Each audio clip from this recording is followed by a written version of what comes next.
Bem-vindo, alunos e curiosos de plantão. O meu nome é Tarek e hoje teremos um vídeo de curiosidades. Então, antes de qualquer coisa, se inscreve e ativa o sininho para que todo domingo tenha uma aula de curiosidades interessante para vocês. Sempre que temos algum problema, recorremos a um órgão internacional chamado ONU. Mas será que você realmente sabe o que ele é ou o que ele faz? A Organização das Nações Unidas, ou carinhosamente chamada de ONU, tem um passado antigo e louco. Inicialmente, logo após a Primeira Guerra Mundial, foi criada a Liga das Nações, em 1919, que foi o resultado do Tratado de Versalhes, e esse era como se fosse um pai espiritual da ONU. Ela serviria para controlar as animosidades entre os países, afinal, tínhamos acabado de terminar uma guerra mundial. Porém, não deu muito certo, e pouco tempo depois, houve a Segunda Guerra Mundial, que durou de 1939 até 1945.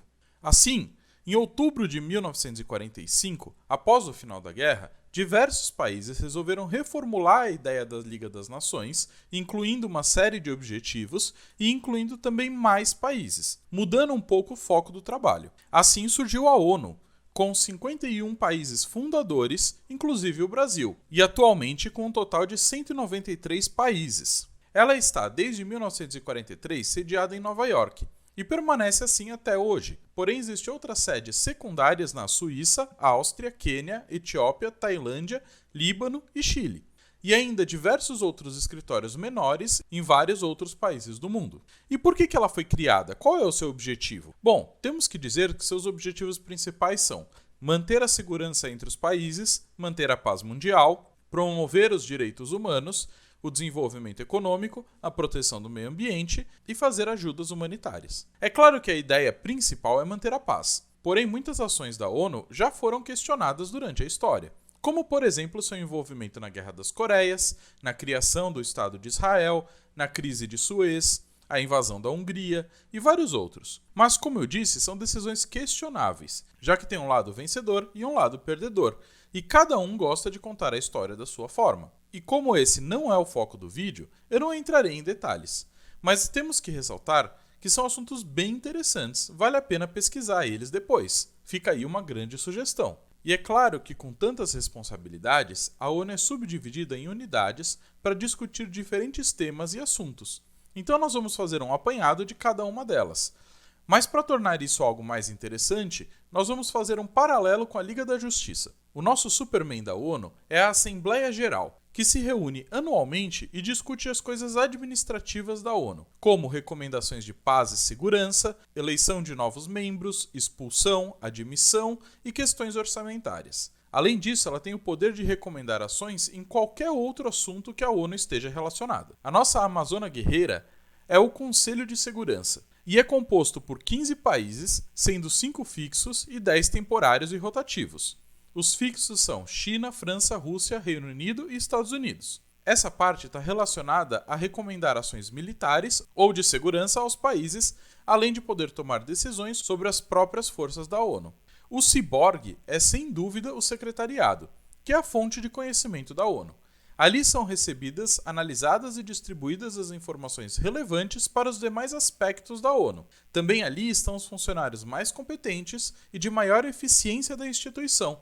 E não sou eu que estou falando, é a própria página da ONU. O membro da Liga da Justiça mais certinho é sem dúvidas o Caçador de Marte, que pode ser representado pelo Tribunal Internacional de Justiça, que é a parte da ONU que julga quais delitos as pessoas ou países cometeram com base nas leis internacionais, como guerras e genocídios, incluindo produção de medidas contra esses ofensores.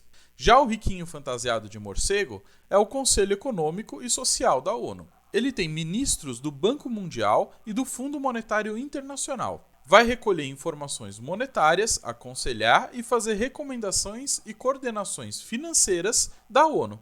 O mais empático de todos da Liga é o Flash, e nós vamos colocar ele como o Conselho de Direitos Humanos, que tem como objetivo aconselhar a Assembleia Geral de situações que ferem os direitos humanos, além de recomendar também ações ao Conselho de Segurança sobre como agir.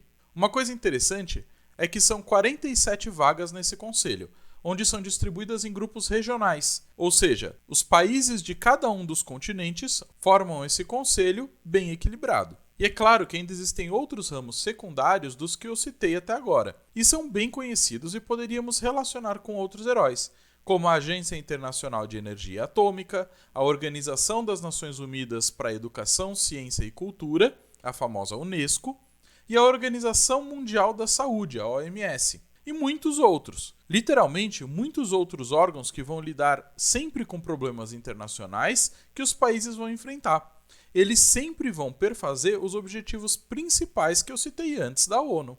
Para dar um exemplo de como a ONU atua na prática, podemos citar duas situações. A primeira é a pandemia que vivemos. Constantemente, a OMS traz informações sobre o vírus e indicações e recomendações de como devemos agir com base nos conhecimentos que temos até o momento. Isso acontece direto, quase toda semana. A segunda situação, que é bem interessante porque envolve o Brasil, são as boinas azuis, que são uma força de paz da ONU que existe em vários países. No Brasil, temos 250 pessoas usando essas boinas desde 1956, e eles entram em diversos locais que demandam cuidados e atenção, como Israel e Suez, por exemplo.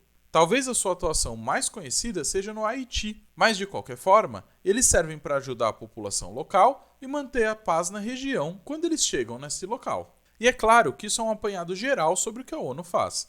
Existem muitas outras histórias e muito mais informação sobre ela, e é de fácil acesso, já que todas as organizações que eu comentei têm sites próprios.